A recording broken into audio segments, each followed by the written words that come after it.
Hello everyone. सो इस video में हम बात करेंगे the second half of chapter 7 जो हमने पिछले वीडियो में छोड़ दिया था। तो स्टार्ट करते हैं हिमाचल प्रदेश और कश्मीर से।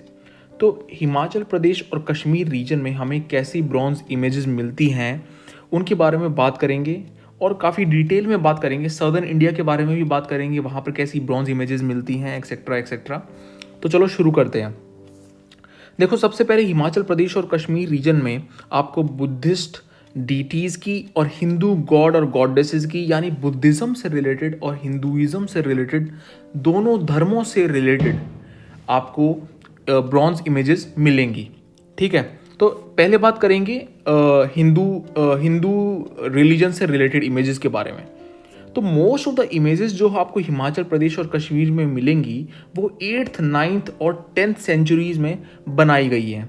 ठीक है, तो एक फेमस अगर मैं एग्जांपल दूं आपको तो वो है भगवान विष्णु की इमेजेस। ठीक है, यानी उनकी आइकॉनोग्राफी। अब आइकॉनोग्राफी क्या होता है कि किसी भी गॉड या गॉडेस को जो है अलग रूप से उनके अलग अवतारों में डिनोट करना। ठीक है, उनकी अलग अवतारों की मूर्तियां बनाना। ठीक है, तो जैसे कि अगर मैं एग्जांपल दूं भगवान शिव का, तो उनका एक रुद्र अवतार है।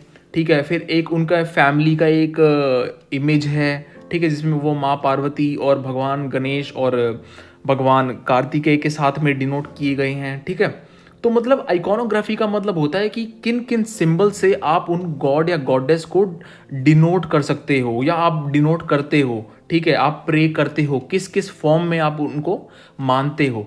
ठीक है, तो आइकॉनोग्राफी जो है बहुत तरह से डेवलप हुई। ठीक है, अलग अलग प्रकार से। तो एक एग्जाम्पल अच्छा जो है वो है विष्णु भगवान की जो इमेजेस हैं वो यहाँ पर जो फेमस थी। ठीक है, अब वो कौन सी इमेज थी? एक तो जो है 4 हेडेड विष्णु। ठीक है, जिनमें 4 फेस जो हैं वो भगवान विष्णु के दिखाए गए हैं, जिसे चतुर्नान या फिर वैकुंठ विष्णु भी कहते हैं। ठीक है, उस इमेज को चतुर्नान या फिर वैकुंठ विष्णु भी कहते हैं। ठीक है, तो ये वाला जो एक आइकॉनोग्राफी है भगवान विष्णु की वो काफ़ी फेमस है और इम्पॉर्टेंट है। आप इसको एग्जाम में भी डिनोट कर सकते हो। ठीक है, आप इसको लिख सकते हो या फिर क्वेश्चन भी आ सकता है कि वैकुंठ विष्णु की जो आइकॉनोग्राफी है वो कहाँ कहाँ की फेमस है। ठीक है, वो कौन से प्लेस को रिलेट करती है। ठीक है, ऐसे भी क्वेश्चन आ सकता है प्रीलिम्स में या फिर आपके स्कूल के एग्जाम में। ओके, तो ये एक एग्जाम्पल हो गया 4 हेडेड विष्णु का, जिसे चतुर्नान या वैकुंठ विष्णु भी कहते हैं, जिसमें सेंट्रल जो फेस है वो है भगवान विष्णु का जो वासुदेव कृष्ण का जो अवतार था वो वाला सेंट्रल फेस। और 2 जो फेस हैं साइड में, एक है उसमें नरसिम्हा अवतार और दूसरा है वाराह अवतार। ठीक है, तो नरसिम्हा अवतार अगर आपको थोड़ा बहुत हिंदू माइथोलॉजी के बारे में आपने पढ़ा हो तो नरसिम्हा अवतार वो वाला अवतार था जब भगवान विष्णु जो है एक शेर का रूप लेते हैं। ठीक है, कि उसमें नीचे वाली बॉडी जो है वो एक ह्यूमन की होती है, ऊपर जो उनका फेस होता है और जो उनके जो नेल्स होते हैं वो एक लायन के जैसे होते हैं। ठीक है, तो नरसिम्हा अवतार जो है वो वाला अवतार होता है। तो ये एक एक साइड उनकी ये वाली इमेज है, दूसरी साइड में वाइल्ड बोर। ठीक है, जो वाराह वाला अवतार जो है भगवान विष्णु का वो डिनोट किया गया है इस चतुर्नान इमेज में। ठीक है, वैकुंठ विष्णु वाली जो इमेज है उसमें एक साइड में नरसिम्हा अवतार, दूसरी साइड में वाराह अवतार, सेंटर में वासुदेव का अवतार, वासुदेव कृष्ण का अवतार। ठीक है, तो ये नरसिम्हा वाला जो अवतार है, ये वाली जो इमेजेस है, नरसिम्हा वाला अवतार जो भगवान विष्णु का है और माँ दुर्गा की वो वाली इमेजेस जिसमें उनका जो महिषासुर मर्दिनी का रूप है, तो ये इमेजेस को बहुत ही अच्छे तरह से डेवलप किया गया है। ठीक है, काफ़ी फेमस है और बहुत डायनेमिक ब्रॉन्ज इमेजेस हमें देखने को मिलती हैं हिमाचल प्रदेश में। ठीक है, स्पेशली नरसिम्हा अवतार भगवान विष्णु का और माँ दुर्गा का महिषासुर मर्दिनी का रूप जो है, ये जो इमेजेस हैं ब्रॉन्ज इमेजेस काफ़ी फेमस हैं हिमाचल प्रदेश में। ठीक है, तो ये थोड़ा सा मैंने आपको बता दिया। ठीक है, हमने बात कर ली भगवान विष्णु की। ठीक है, आइकॉनोग्राफी की अगर बात करें तो भगवान विष्णु का एक हमने एग्जाम्पल ले लिया यहाँ पे उनकी इमेजेस का। ठीक है, उनकी आइकॉनोग्राफी का। दूसरा मैंने बता दिया आपको माँ दुर्गा का भी कई इमेजेस हैं महिषासुर मर्दिनी वाले रूप में जो फेमस है हिमाचल प्रदेश में, काफ़ी टेम्पल्स भी हैं वहाँ पे। ठीक है, आगे बात करते हैं बुद्धिज्म से रिलेटेड। थोड़ा सा बुद्धिज्म की अगर आप बात करें तो आपको पता होगा नालंदा काफ़ी फेमस है, नालंदा में यूनिवर्सिटी थी। ठीक है, जहाँ पे मॉन्क्स रहते थे, ठीक है, जहाँ पे वो स्टडी करते थे, उनका विहार भी थे, वहाँ पे चैत्य भी थे, मतलब कि वहाँ पढ़ते भी थे, प्रे भी करते थे और रहते भी थे। तो Nalanda is famous for Buddhist, as a Buddhist centre, ठीक है। तो वहाँ पर जो है आपको ब्रॉन्ज कास्टिंग, ब्रॉन्ज इमेजेस जो हैं उभरती हुई दिखेंगी 9th सेंचुरी के आसपास, ठीक है। अब नालंदा जो है वो बिहार में है, ठीक है, और बिहार और बंगाल वाला जो रीजन था वो 9th सेंचुरी एडी के आसपास पाल डायनेस्टी के अंडर में आता था, ठीक है। पालास का नाम सुना होगा अपने, धर्मपाल काफ़ी फेमस रूलर थे इस डायनेस्टी के। तो ये जो डायनेस्टी थी इनके अंडर में आता था नालंदा, ठीक है। नालंदा जो सेंटर था वो 9th सेंचुरी एडी के आसपास जब ये डायनेस्टी रूल कर रही थी बिहार और बंगाल पे, तो यहाँ पर आपको काफ़ी जो है डेवलपमेंट देखने को मिलेगी, ठीक है। अब वो कौन कौन सी इमेजेस थी यहाँ पर जो डेवलप हुई, अब उनके बारे में थोड़ा सा बात करते हैं।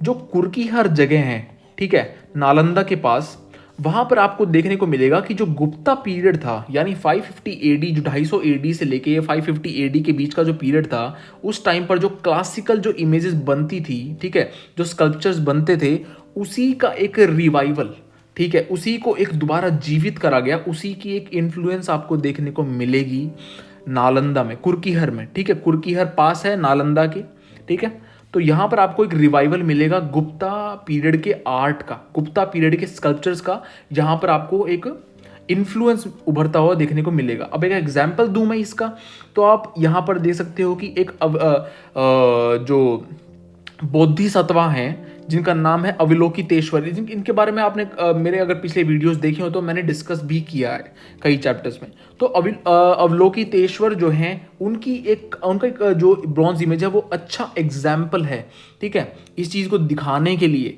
कि क्या जो है बेहतरीन आर्ट उस टाइम पर डेवलप हुआ था। नालंदा में जो एक बुद्धिस्ट सेंटर है, बहुत फेमस बुद्धिस्ट सेंटर है, तो वहाँ पर किस प्रकार का आर्ट डेवलप हुआ था, तो उसका एक बहुत अच्छा एग्जाम्पल है ये, ठीक है।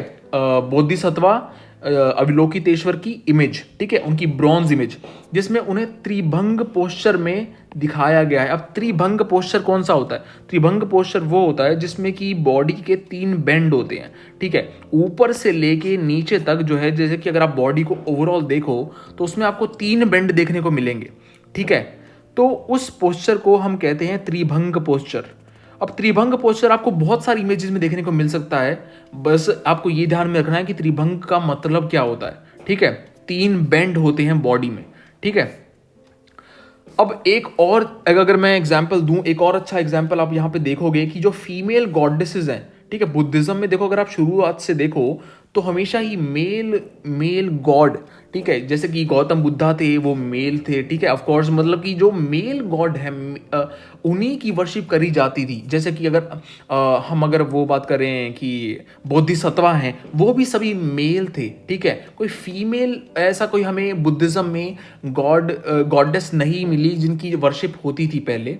लेकिन वज्रयान फेज जो है, ठीक है, अगर वज्रयान फेज जो बुद्धिज्म में आया तो उस फेज में आप देखोगे कि जो फीमेल गॉडेसेस हैं, ठीक है, जैसे माँ तारा, तो उनका जो है वर्शिप होने लगी। एग्जाम्पल बता रहा हूँ बस मैं, ठीक है, और भी गॉडेसेस हैं बुद्धिज्म में जिनकी वर्शिप होने लगी, जिनकी इमेजेस बनने लगी, ठीक है। तो ये एक आपको चीज़ ध्यान में रखनी है कि देखो पहले जो था वो हीनयान आया था, ठीक है, हीनयान फेज, जिसको ओल्डेस्ट जो ना जिनकी जो मान्यता है वो बिल्कुल ऐसी है कि जो ओरिजिनल जो टीचिंग्स थी गौतम बुद्धा की वो उन्हें मानते हैं। फिर उसके बाद आया महायान, ठीक है। महायान में जो है गौतम बुद्धा को इमेज के रूप में वर्शिप करा जाने लगा रादर देन कि एज अ सिंबल, ठीक है। पहले उनको हीनयान में जो है उनको सिंबल, एज अ सिंबल उनको वर्शिप करा जाता था, ठीक है, जैसे कि पेड़ हो गया, पीपल का पेड़, या फिर उनके जो फुटप्रिंट हैं उनको प्रे कर रहे हैं। लेकिन महायान में जो है उनकी इमेजेस बनने लग गई, ठीक है, जो कुषाण डायनेस्टी का जो टाइम था, ठीक है, 200 एडी के आसपास, ठीक है, 150-200 एडी के आसपास, तो उस टाइम पर महायान बुद्धिज्म का वो आया, मतलब उभरा। अब वज्रयान उसके बाद में आया है, ठीक है। तो वज्रयान में अब आप देखोगे कि जो फीमेल गॉडेसेस हैं उनकी भी वर्शिप होने लगी है, ठीक है, उनकी भी ब्रॉन्ज इमेजेस बनने लगी हैं, और images of goddess Tara is an example of that, ठीक है। तो जिसमें वो अभय मुद्रा में मतलब अभय मुद्रा को डिनोट किया गया है, उनका राइट हैंड जो है वो अभय मुद्रा में है, ठीक है, वो एक गद्दी पर बैठी हुई हैं। तो ये एक अच्छा एग्जाम्पल है, ठीक है, आप कोट करने के लिए कि बुद्धिज्म में जो ब्रॉन्ज इमेजेस हैं वो उनका एक अगर एग्जाम्पल कोई आपसे पूछे, आपको कभी कोट करना हो तो आप ये कर सकते हो, ठीक है। अब आगे बढ़ते हैं, बात करते हैं ब्रॉन्ज कास्टिंग टेक्निक जो है और उसकी डेवलपमेंट की साउथ इंडिया में, कि वो साउथ इंडिया में उसका क्या डेवलपमेंट था, ठीक है। हमने बात कर ली ईस्ट में, ठीक है, हमने बात कर ली नॉर्थ में, अब आते हैं साउथ में। तो देखो सदर्न इंडिया में जो है आपको हाईएस्ट जो स्टेज मिलेगी डेवलपमेंट की, या सबसे ज़्यादा जो जहाँ पर जो है क्या बोलते हैं कि प्रोग्रेस हुई है, वो है मिडीवल पीरियड में, ठीक है। सदर्न इंडिया में सबसे ज़्यादा डेवलपमेंट, ठीक है, पीक पीरियड अगर हम बोलें तो वो आया है सदर्न इंडिया में मिडीवल टाइम में, ठीक है, मिडीवल पीरियड। अब इस टाइम पर जो है कौन कौन सी डायनेस्टीज थी और कौन कौन से एग्जाम्पल देखते हैं हम इसके आगे। तो देखो सबसे पहले तो पल्लवा डायनेस्टी के बारे में आपने सुना होगा, ठीक है, मैं ऑलरेडी कई बार डिस्कस कर चुका हूँ मेरे पिछले वीडियोज़ में भी। पल्लवा डायनेस्टी जो थी वो कांचीपुरम से रूल करती थी, ठीक है, कांचीपुरम मैं लिख देता हूँ, कांचीपुरम से वो रूल करती थी।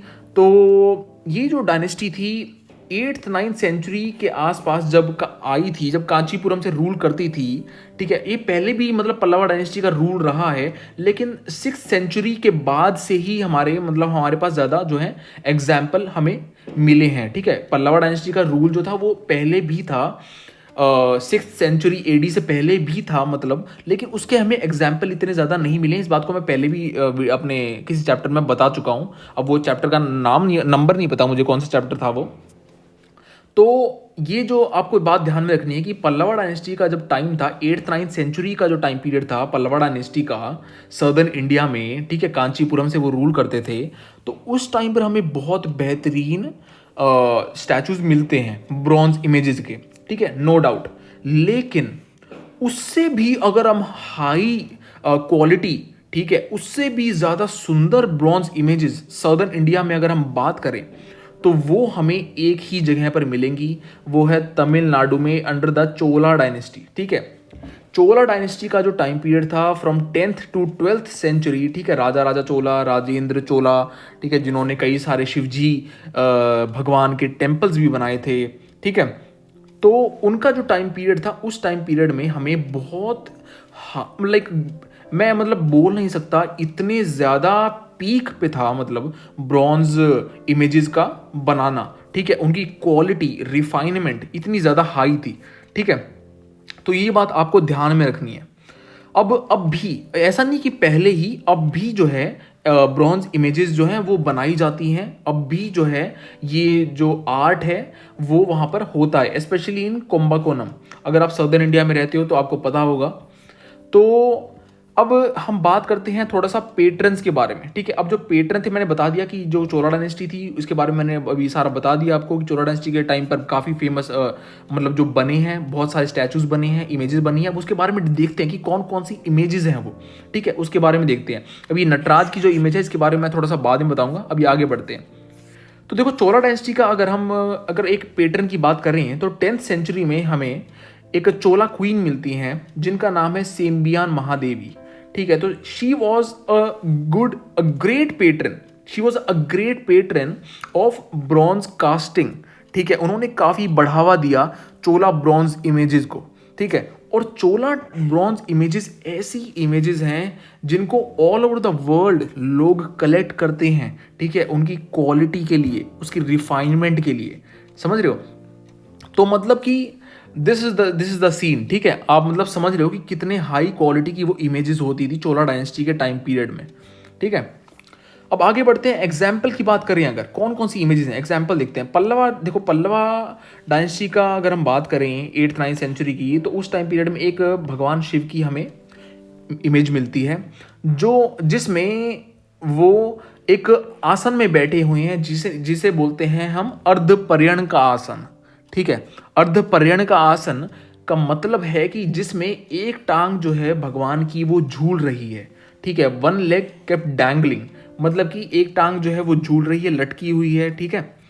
और दूसरा हाथ जो है, ठीक है। दूसरा हाथ जो है, राइट हैंड जो है उनका, वो अच्छमान मुद्रा में है, ठीक है। अच्छमान मुद्रा पर आप गूगल भी कर सकते हो, लेकिन मैं बस आपको बता देता हूं कि अच्छमान मुद्रा मतलब ऐसी मुद्रा है जिसमें आइकन जो है वो किसी चीज को ड्रिंक करते हुए दिखा रहे हैं, ठीक है। वो मतलब कुछ पी रहे हैं, और इस इमेज में क्या दर्शाया जा रहा है कि भगवान शिव जहर को पी रहे हैं, ठीक है। अब आपको पता होगा कि उन्होंने जो है उनकी जो थ्रोट है, जो ब्लू थ्रोट है उनका, नीला जो उनका जो गला है, वो इसी वजह से है क्योंकि उन्होंने जहर को पिया था, ठीक है। समुद्र मंथन जो हुआ था, ठीक है, फिर उन्होंने जो जहर को पिया था, तो उसी की वजह से उनका गला जो है वो ब्लू है, ठीक है। इसीलिए उन्हें नीलकंठ भी कहते हैं। तो उस चीज को दर्शाया गया है कि वो अर्धपर्यण का आसन में बैठे हैं। एग्जाम में आ सकता है ये, ठीक है। व्हाट इज अर्धपर्यण का मीन, ठीक है, व्हाट डज इट मीन, ठीक है। तो इसका मतलब ये होता है कि वन लेग केप्ट डैंगलिंग, मतलब एक टांग जो है भगवान की वो लटक रही है, ठीक है। और दूसरा, और अच्छमान मुद्रा मतलब कि he is about to drink something, he is about to drink poison, मतलब उनका हाथ जो है इस फॉर्म में है, ठीक है। अब हाथ का मैं अब यहाँ पे इमेज नहीं बना सकता, आप गूगल कर लेना उसको, ठीक है। लेकिन जैसे कि आप जैसे कुछ पीते हो ना, जैसे कि आप कोई हैंड पंप होता है, उससे जब पानी पीते हो, तो वो वाला जो आपका शेप होता है ना हाथ का, उसे ही बोलते हैं अच्छमान मुद्रा, ठीक है। अब एक और अगर हम बात करें, तो एक और एग्जाम्पल, तो वो है भगवान शिव का डांसिंग फिगर, ठीक है, जिसमें वो नृत्य कर रहे हैं। और वो वाला कौन सा इमेज है, वो है नटराज का। अब आता हूं मैं यहाँ पर, जो ये इमेज मैंने छोड़ दी थी, ठीक है। तो ये वाली जो इमेज है, ये है भगवान शिव की नटराज फॉर्म में। अब ये भी काफ़ी फेमस है और बहुत हाई लेवल पर जो है मतलब इसकी रिफाइनमेंट और इसकी क्वालिटी थी चोला डायनेस्टी के टाइम पीरियड में जब ये बनती थी, ठीक है। अब भी बनती है, और उस टाइम पीरियड में तो लाइक बहुत हाई लेवल पर मतलब पहुंच गई थी ये, ठीक है। मतलब इसके मॉडिफिकेशन और इसके अलग अलग वेरिएशंस। तो इसमें बेसिकली होता क्या है कि भगवान शिव जो हैं वो नृत्य कर रहे हैं, ठीक है। ये ब्रॉन्ज का स्कल्पचर है, ब्रॉन्ज से बनाया गया है। अब इसके अगर चारों तरफ अगर आप देखोगे, यहाँ पे जो ये आपको सर्कल सा दिखाई दे रहा है, ये एक सर्कल है फ्लेम का, ठीक है, ज्वाला का, ठीक है। ये मतलब यहाँ पर आपको जो ये दिख रहे हैं ना, ये देखो यहाँ पे मैं मार्क कर देता हूँ, दूसरे कलर से मार्क करता हूँ, आई थिंक दूसरे कलर से दिखाई देगा। देखो ये जो है ना ब्लू कलर से जो मैं मार्क कर रहा हूँ, ये फ्लेम्स हैं, ठीक है। तो मतलब कि फ्लेम का सर्कल है ये, फ्लेम के सर्कल के बीच में भगवान नृत्य कर रहे हैं, ठीक है। और उनके पैर के नीचे जो, ये पैर के नीचे जो आप देख रहे हो, ये है डीमन, ठीक है, डीमन ऑफ इग्नोरेंस या फॉरगेटफुलनेस, ठीक है, जिसका नाम है अपस्मार, ठीक है, द डीमन ऑफ इग्नोरेंस और फॉरगेटफुलनेस। तो भगवान उनको अपने राइट पैर से दबा रहे हैं नीचे, ठीक है, बैलेंस कर रहे हैं अपने आप को, ये दिखाया गया है इस इमेज में, ठीक है।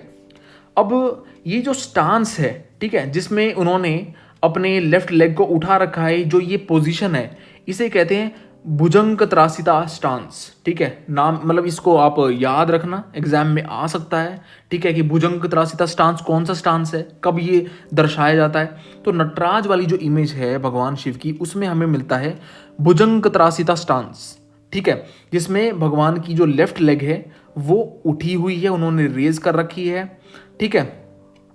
तो इस स्टांस में जो है हमें क्या दिखाई देता है, ठीक है, क्या हमें मतलब देखने को मिलता है कि जो भगवान शिव हैं वो माया जो है, वो इल्यूजन जो है, उसको डिवोटी के दिमाग से दूर हटाने की कोशिश कर रहे हैं, ठीक है। जब ये भगवान शिव जो अपने लेफ्ट लेग को उठाते हैं, ठीक है, अपने लेफ्ट लेग को जो रेज करते हैं, ठीक है, तो इसमें क्या दर्शाया जा रहा है, इसमें क्या दिखता है हमें, इसमें दिखता है हमें तीरो भाव, ठीक है। क्या फीलिंग, मतलब इसमें क्या शो होता है, हमें क्या प्रेजेंट होता है, इसमें हमें प्रेजेंट होता है कि भगवान शिव जो हैं अपने इस पोस्चर से लेफ्ट लेग को रेज करके जो है माया या इल्यूजन जो है डिवोटी के माइंड में, जो डिवोटी जिससे सफ़र कर रहा है इल्यूजन से, लेकिन उसको पता नहीं है कि वो इस मोह माया के जाल में फंस गया है, तो उसको दूर हटाने का, उसको फेंकने का, ये इस लेफ्ट लेग को रेज करके ये दर्शाया जा रहा है इस इमेज में, ठीक है। राइट लेग से जो सप्रेस कर रहे हैं डीमन को, अपस्मार को, वो क्या दर्शा रहा है, वो डीमन है इग्नोरेंस का, ठीक है, कि आदमी को जब पता नहीं होता, ठीक है, वो चीज़ों को इग्नोर करता है, ठीक है, या फिर वो भूल जाता है अपना कर्तव्य, जो उसका धर्म है वो उसको भूल जाता है, तो उस डीमन को दबा रहे हैं। समझ रहे? तो मतलब कि कितना प्रिसाइजली देखो हर एक चीज़ का मतलब है, वो ध्यान में रखना है। मैं एक एक चीज़ समझा रहा हूँ ताकि मतलब बाद में कन्फ्यूजन ना हो, ठीक है। अब उनके अब उनके हाथ देखो तो उनके 4 हाथ इसमें दर्शाए गए हैं, ठीक है।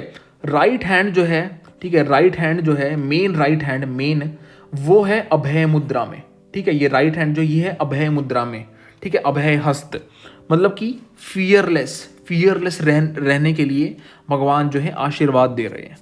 और जो उनका अपर राइट है, ठीक है, ये तो मेन राइट है, ये वाला मेन राइट है। अब मैं अगर ग्रीन से उसको सर्कल करूं तो ये ग्रीन वाला जो है उनका अपर राइट है। तो अपर राइट में आप देखोगे कि ये डमरू है, ठीक है, डमरू जो भगवान शिव का म्यूजिकल इंस्ट्रूमेंट है, जिससे वो अपने ताल, जो अपने जो बीट होती है, बीट पे नाचते हैं, ठीक है, बीट पे वो डांस करते हैं। तो उस ताल को मेंटेन करने के लिए जो डमरू बजाते हैं, तो वो उनका म्यूजिकल इंस्ट्रूमेंट है, डमरू, ठीक है। अब उनके अपर लेफ्ट हैंड में अगर आप देखो, ठीक है, अपर लेफ्ट हैंड जो है ये वाला, ठीक है, ये अपर लेफ्ट हैंड में आपको दिखेगा कि ज्वाला, एक फ्लेम सी दिख रही है आपको, ठीक है, फ्लेम सी, यहाँ मैं ब्लू से मार्क करता हूँ, फ्लेम सी आपको नजर आ रही है इसे, ठीक है। तो ये फ्लेम आपको अपर लेफ्ट हैंड में यहाँ पे दिखेगी, जबकि उनका मेन लेफ्ट हैंड जो है वो नीचे की तरफ आ रहा है, ठीक है। जो मेन राइट हैंड है उसके नीचे आ रहा है बिल्कुल, ठीक है, उसके बीच नीचे बिल्कुल कनेक्ट हो रहा है, ठीक है, डोला हस्ता, ठीक है। Main left hand is in the dola hasta position, ठीक है, and connecting with the abhay mudra in the right hand of the abhay mudra, ठीक है।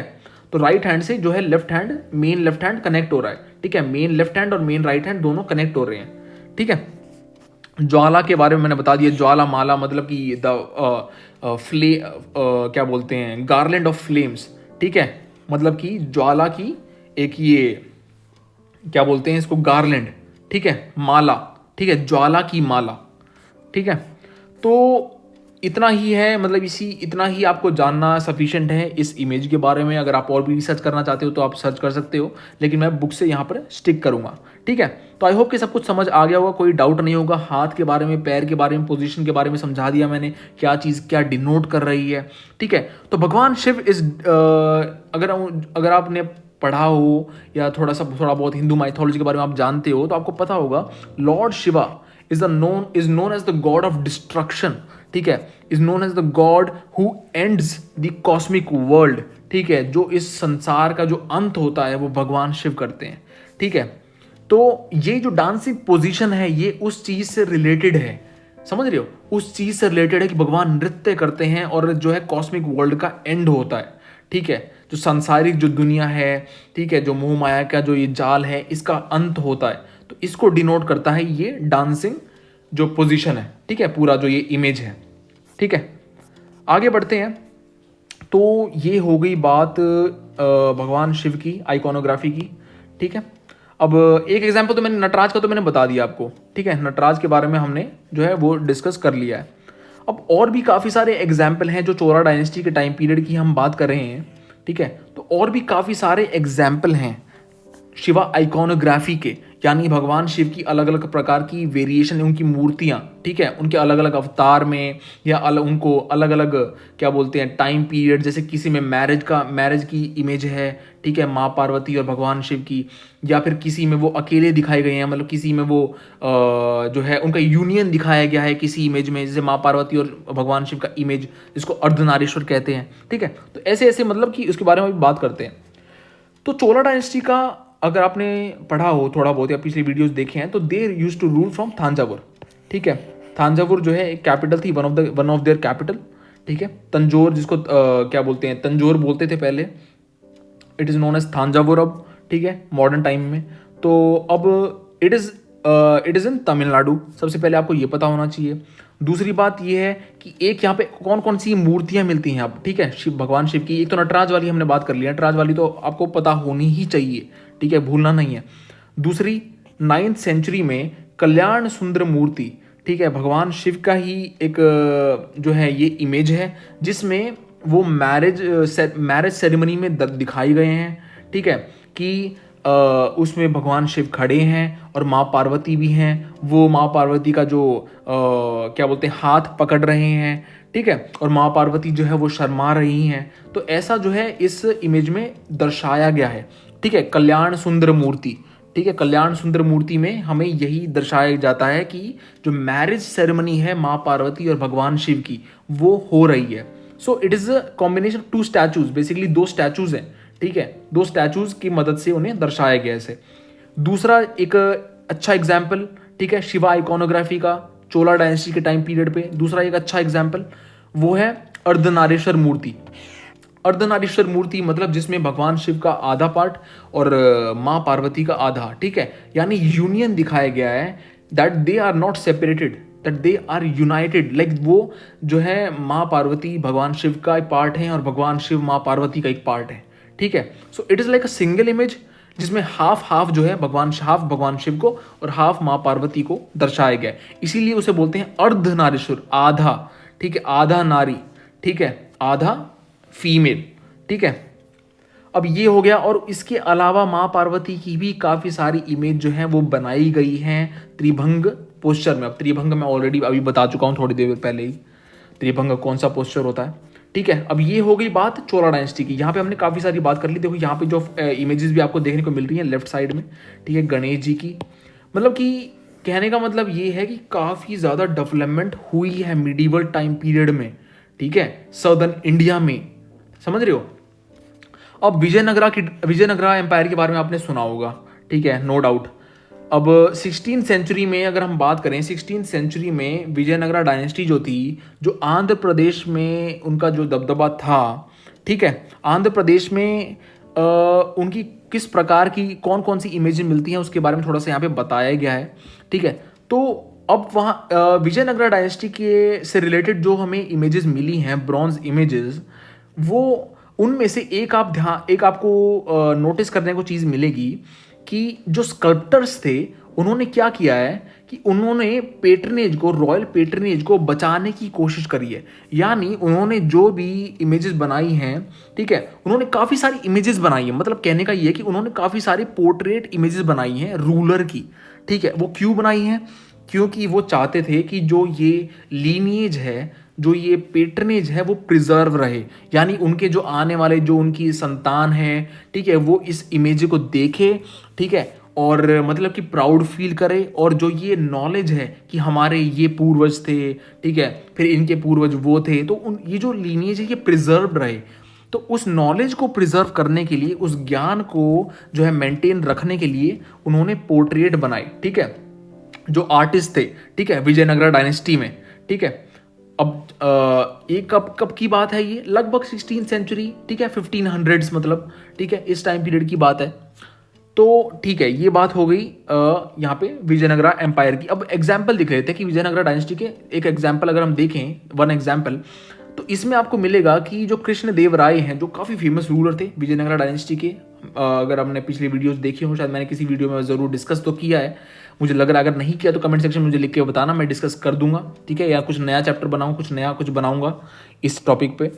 तो Krishnadev Raya was a famous ruler in Vijayanagara, ठीक है, और इनके ऊपर जो है एक बार मेंस में क्वेश्चन भी आ रखा है, ठीक है, कि उनका जो क्या इनका कंट्रीब्यूशन था लिटरेचर में, आई थिंक लिटरेचर वाला क्वेश्चन था वो, कि लिटरेचर में इनका क्या कंट्रीब्यूशन था।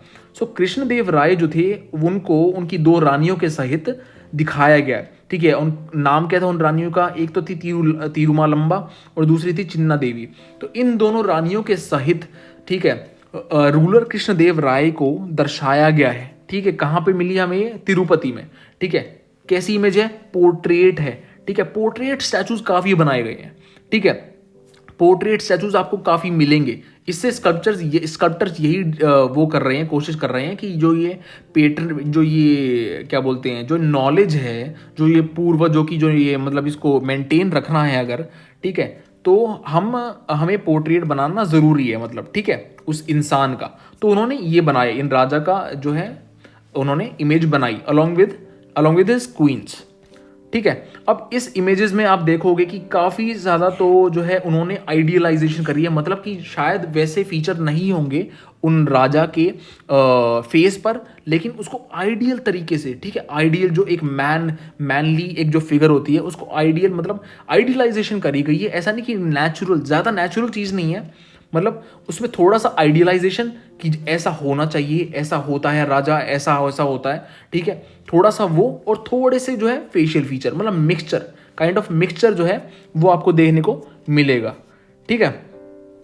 तो अब यही जो एग्जाम्पल है जिसमें मैं बताया है कि राजा कृष्णदेव राय जो हैं जो खड़े हैं, तो इसमें आप देखोगे कि जो अपनी दो रानियों के साथ वो खड़े हैं तो वो हाथ जोड़ के खड़े हैं, ठीक है, वो नमस्कार मुद्रा में खड़े हैं अपने दोनों हाथों को जोड़ के, ठीक है, प्रे कर रहे हैं, ठीक है।